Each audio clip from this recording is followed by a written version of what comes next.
Time for Ask the Mayor on KWBE. In for Mayor Bob Morgan today is City Street Superintendent Jason Moore. Jason, good to have you in. Haven't had you in for a little while here, so we got quite a bit to talk about today. And, of course, one of the things is except if you live in northern Nebraska, South Dakota, North Dakota, California, winter's been pretty light.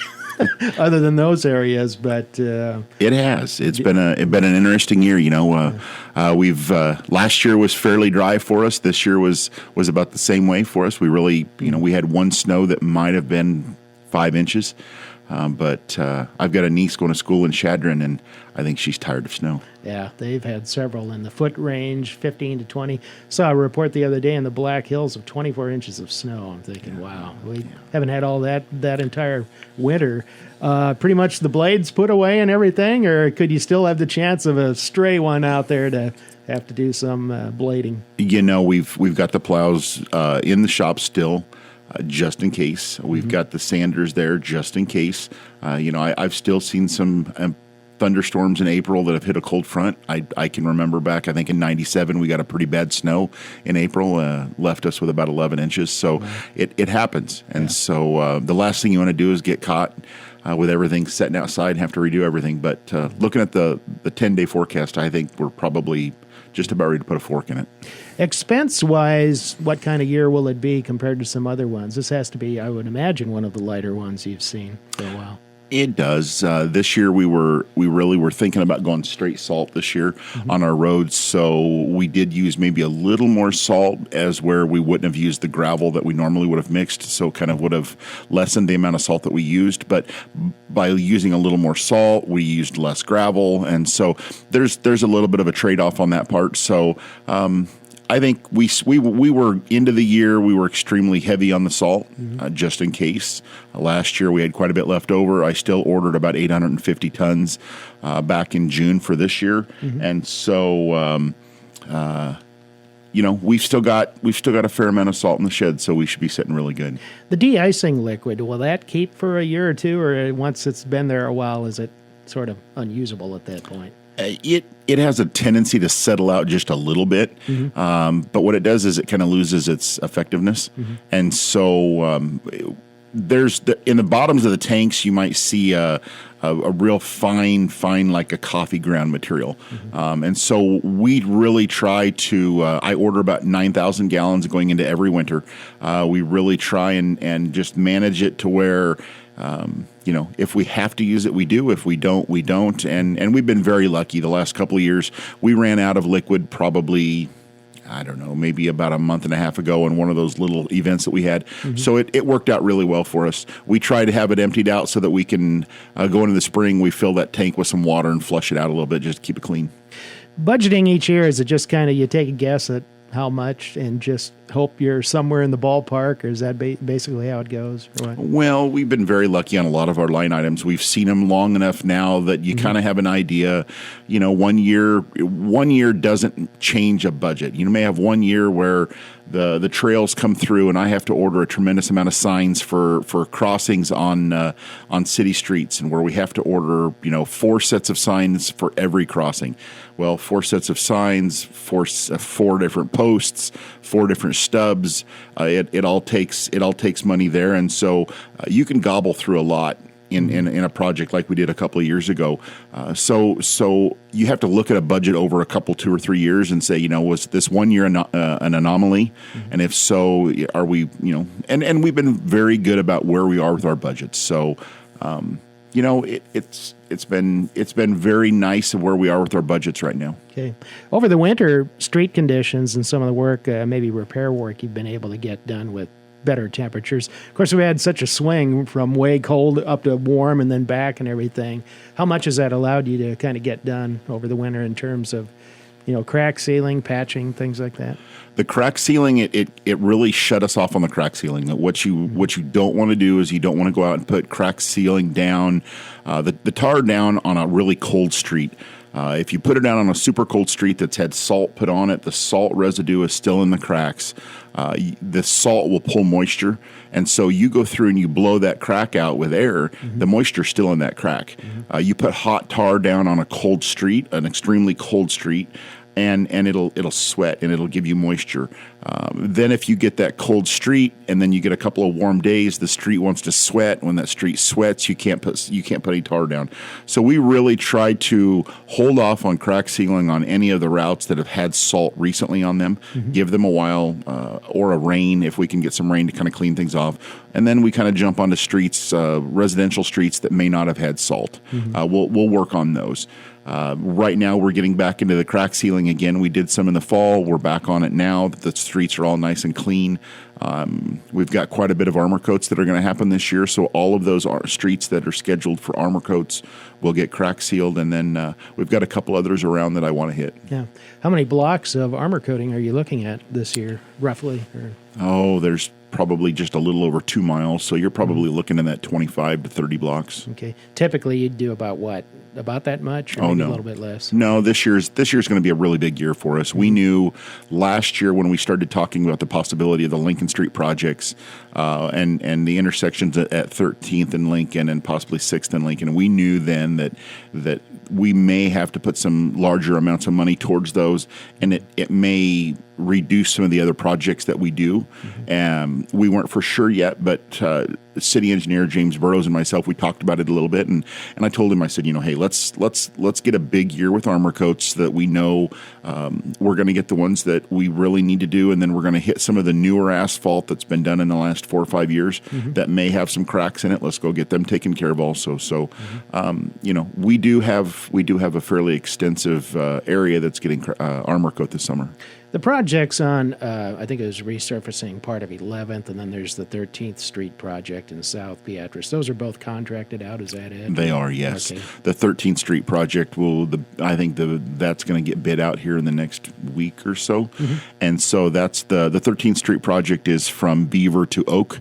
It's a concrete stretch that's in fairly bad shape and has been. It's got some settling issues, and it's got I don't necessarily want to say that it's a base issue, because I think we've done some testing and found out that the base is in decent shape.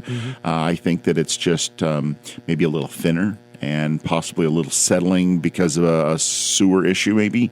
But we're going to go through there and we're going to replace the stretch concrete this summer. So that'll be a big one. 11th Street is a holdover from last year. 11th Street from Lincoln Street to Monroe is going to be new asphalt this year. So we've had concrete crews in there. They started late in the year, I want to say October, November, before things got really cold. They went in and started doing some of the ADA ramps and some of the curbs. They are finished up with that now. They've went in and they've got the seating done. All of the ADA ramps, I believe, are replaced to code now. And then we're just waiting on the contractor to come through. They're going to mill that surface down and they'll replace it with new asphalt. The old rule is anytime you do a major resurfacing, you have to redo the ramps if they haven't been done. Is that the case? Well, the rule is that if you're going to, I believe if you remove 1 inch of material from the surface of the roadway, you have to replace the ADA ramps if they do not meet compliance. And so we do have a lot of them that we have changed. And so, but yes, if you're going to, generally a rule of thumb is if you're going to remove more than 1 inch of surface, you have to do the ADA ramps. From time to time, you've done, or the alley reconstructions have been done in the downtown. Is that handled by your crews? Is that contracted out, or how does that work? That would be contracted out. We generally put that out for bid, and this year will be no different. We've got an alley on south of Court between 8th and 9th. In between, like I said, in between 8th and 9th Street there, that alley is scheduled to be redone this summer.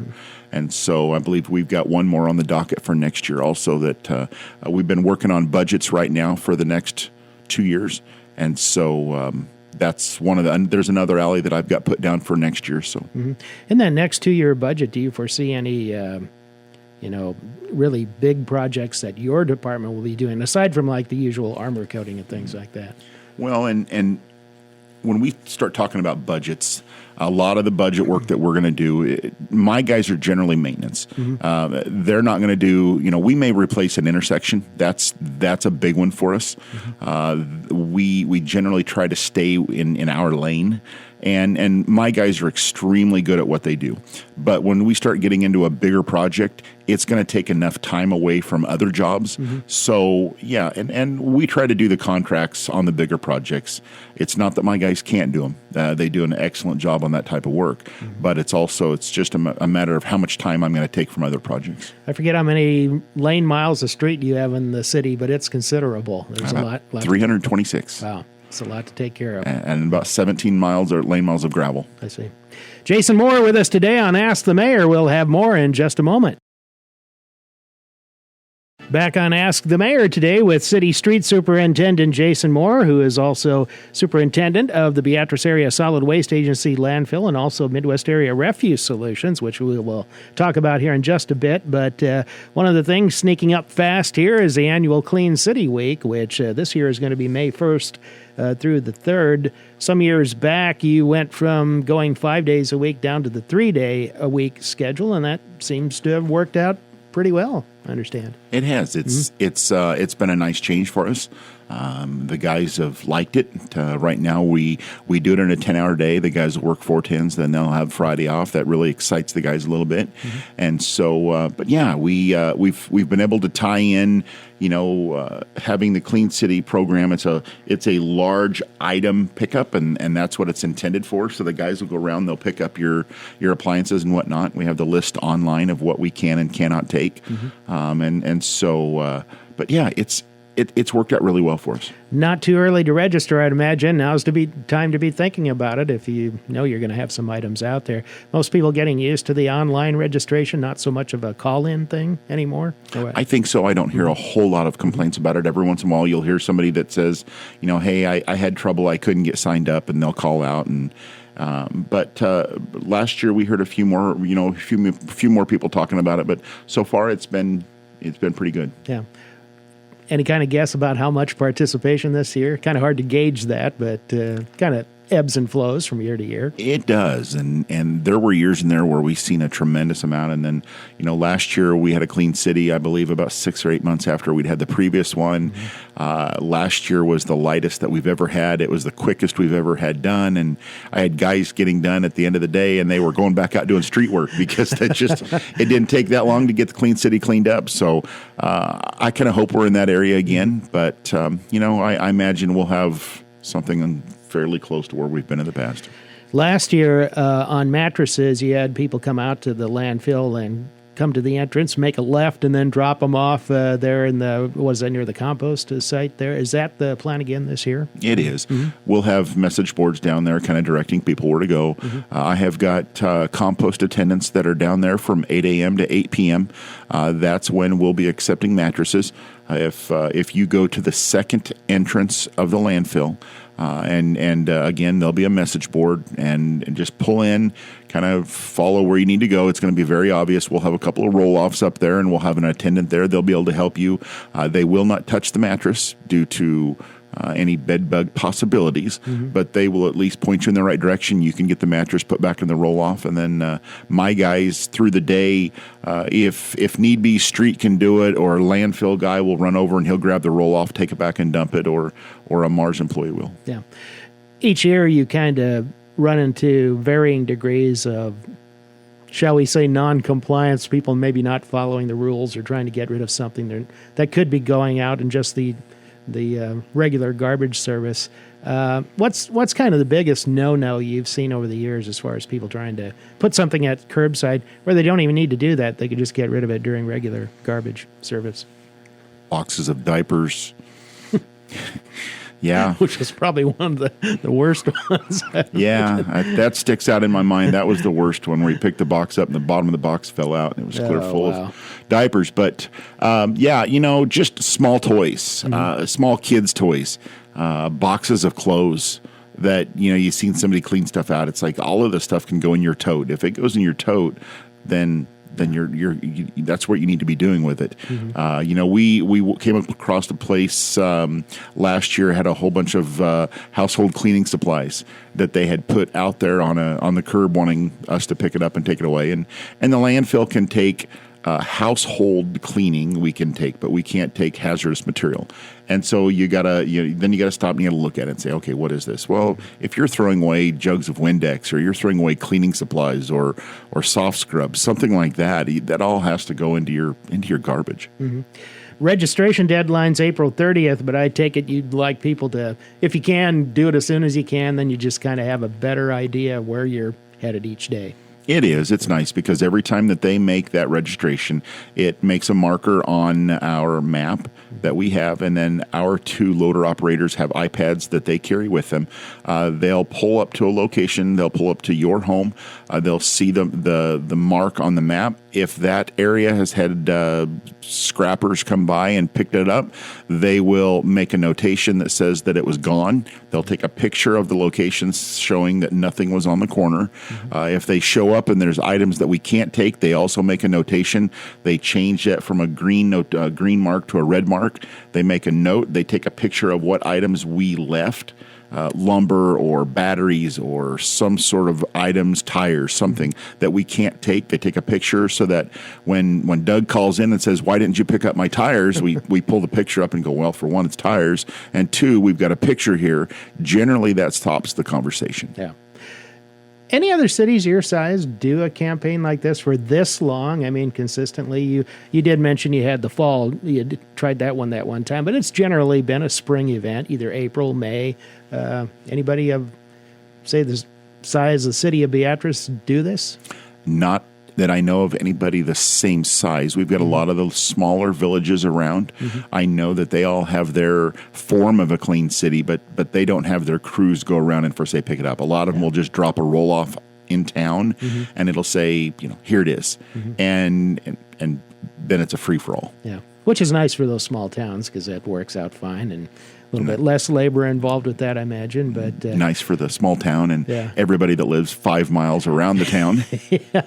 You mentioned that. Do you get a lot of? I know you get a lot of scavengers coming through town that pick items up on this Clean City Week before your crews ever get to them. But do you see a lot of out-of-town traffic trying to somehow take advantage of the system?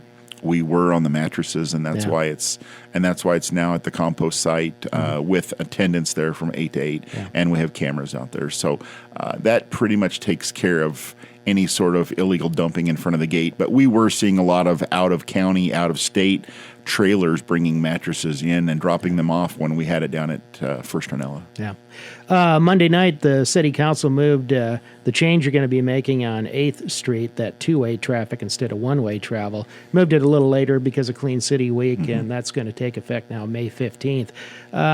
Somewhat similar to when the change was made on, 5th Street, and go through a little bit of the physical aspect of it, what your crews will do getting ready for that change. Well, really, I drove that stretch the other day and kind of just made notes of everything that we have to do, and really that stretch has already got a center line that's been painted, and so because of the fact that it was a one-way, we will probably go back. We'll make a decision whether or not we want to. On a one-way, it's white. On a 2-lane, it's going to be yellow. We'll make a decision if we want to put skips. And when I say skips, that's your dashed lines down the center of the lane. If we want to go back and paint them yellow, we won't do it forever, but we may do it this one time just to make certain that we draw attention to the center line. But most of what we will have to do is signage. There's a lot of, if you think about it, when it's a one-way and everybody's going the same direction, you don't think about the fact that all of the signs face the same direction. Yeah. And so there are going to be a lot of signs that we have to go and we have to flip-flop. Stop signs, you have 2 stop signs that face north at 8th and Lincoln. Well, the one on the east side that faces north now has to get flipped to the other side and has to face south on the southeast corner. So we just have to pull some signs up, move some signs around. There's a couple of dip signs in there north of Lincoln that say, dip, and they both face north. Yeah. Well, one has to get flipped the other direction. So a little bit of that. We're going to change a little bit of the parking from 8th Street south. That's going to get moved from the east side to the west side just due to that dog leg that's right there at 8th and Grant. Is that where a stop sign's going into there? There are. 4-way stop? Okay. Yeah, we're going to put a 4-way stop at 8th and Grant. And that's just to make certain that everybody understands that you are going to stop, you are going to look. It's going to slow traffic down. 4-way stops I like them a lot. Yeah. They work. Better than a traffic signal? Better than a traffic signal. Yeah. You know, that intersection there as you, at the kind of southeast of the courthouse when you're going eastbound, boy, it's been tough to look around that corner. Somebody can come flying around there pretty fast. So that in itself, stop signs there will help that, I would imagine. Yes. Yeah, so that'll be good. And that comes up May 15th, so people can get ready for that, and hopefully we won't see people still going the wrong way. That happened for a little while on 5th Street. I know you had to be kind of careful for a little bit, but people got used to it, I think, fairly quickly. You know, I really don't remember a whole lot of problem with it. I think there might have been one accident. Yeah. But there was a lot of heartburn over that. Yeah. But you know what? It's worked out. Yeah. You know, on the city's one-ways where they still exist, I've kind of finally taught myself, go ahead and look both ways when you pull up there, because there are those situations where you get somebody from out of town's not familiar with the pattern and maybe go down the wrong way of a one-way. So it's a good idea to look both ways anyway. So, yeah. It is. All right. Back with more to wrap up Ask the Mayor with Jason Moore in just a moment. We're back to finish up Ask the Mayor now. I wish we had a little more time to talk about this because it's interesting. You're starting your 3rd year of Midwest Area Refuse Solutions when the city took over the garbage service, and you're telling me you're already ordering more tote containers that people use. How many are coming in? We've got a truckload we just ordered yesterday. I believe it has 700 totes on it. Mm-hmm. And so the first thing you think is, well, maybe they're being damaged. Well, I don't think in the first 2 years that we've been, in which yesterday was our 2nd year anniversary, I don't believe we've had less than 10 that have been damaged. We had one that got hit by a car in one of the windstorms. We had to, and that was just, in fact, this week we had to deliver one out. We've had a couple of lids where one corner, the hinge might have pulled out. We go back out, we replace the hinge. We've got parts. We have a couple of wheels. Once in a while, the guys will get a little excited on the sidearm and they'll thump it down to the ground just a little hard. It'll pop a wheel off. Yeah.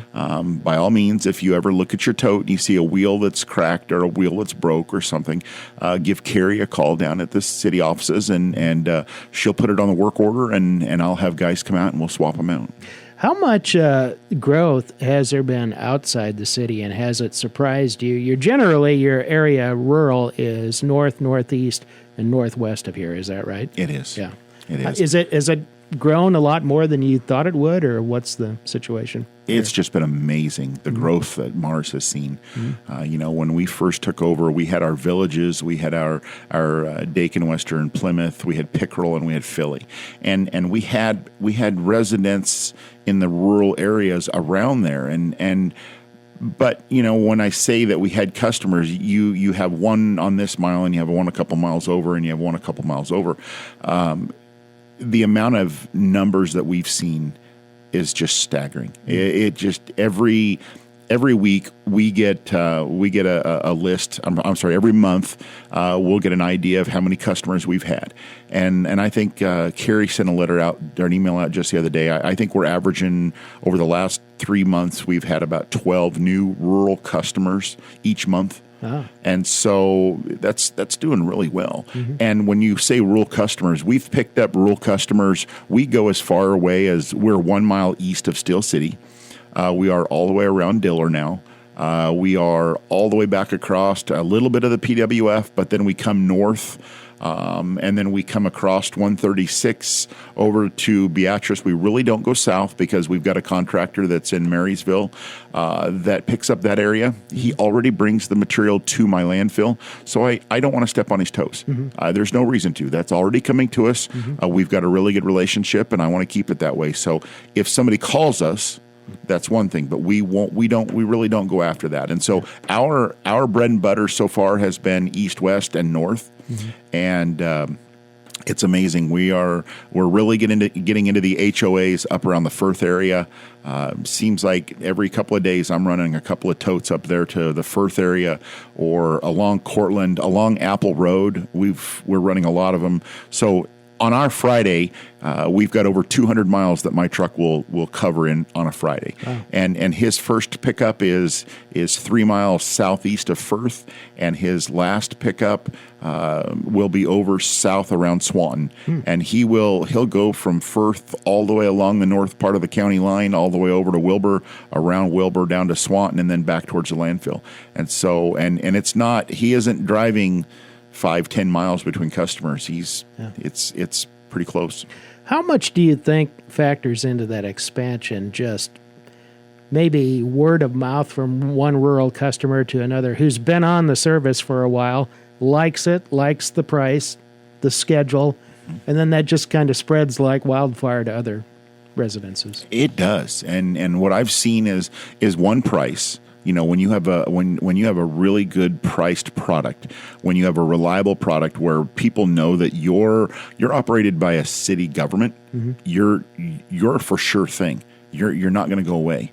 You're going to be there every week, and they're going to get picked up weekly. They're going to get a nice tote along with it. They're going to have a smiling, a happy operator that's going to be there. They're going to see the same guys that's going to pick up their material, and the big thing that we see though is the weekly service. A lot of the residentials that we pick up are going, wow, we were at this price, and we were only getting picked up twice a month. And it's like, you guys are coming every Thursday or every Wednesday. And so, we do. And it's worked out. The number of totes you can get, everybody kind of started out with one. How many have you seen, or have there been a lot who said, hey, I need more than one, and I'd rather get an extra one for my residents? It's amazing how many people want 2 or 3. I think we've got one that has 4, but I know there are 3 totes at places, and it works out. It's really been good for us. Yeah, it's amazing. I mean, I had 2 at my place. I still have 2 at my place. My oldest son has since went away to college and doesn't come home other than the weekends. And very seldomly do I put anything in the second tote, but it's nice to have just in case. Hey, how's the equipment coming, truck-wise and things? Are the things standing up pretty durable, the new automated loaders that you have? And, of course, you do have some rear loading capability, too. Yeah. It's nice. Our side loaders have been really, really good for us. They're holding up really well. We've got one that likes to be a little funny, and we get that taken care of. We've got a local mechanic here in Beatrice that's really done a really good job of working on our stuff for us. If it's something that's a little too much, we run it to Freightliner, but we've been very lucky in having a local that's been able to take care of us. We've purchased one new 20-yard truck that we've had probably now 4 or 5 months, maybe 4 months. We've had it now. We've got another one that's on order. That one looks to be showing up probably before July. That'll be another 25-yard truck. And so when that 25-yard trucks come in, I will put that out on the rural route because it covers so many miles. I'll bring the one that's on the rural route, which is still a 21. We'll bring that one back in. My rural truck covers about 30,000 miles a year.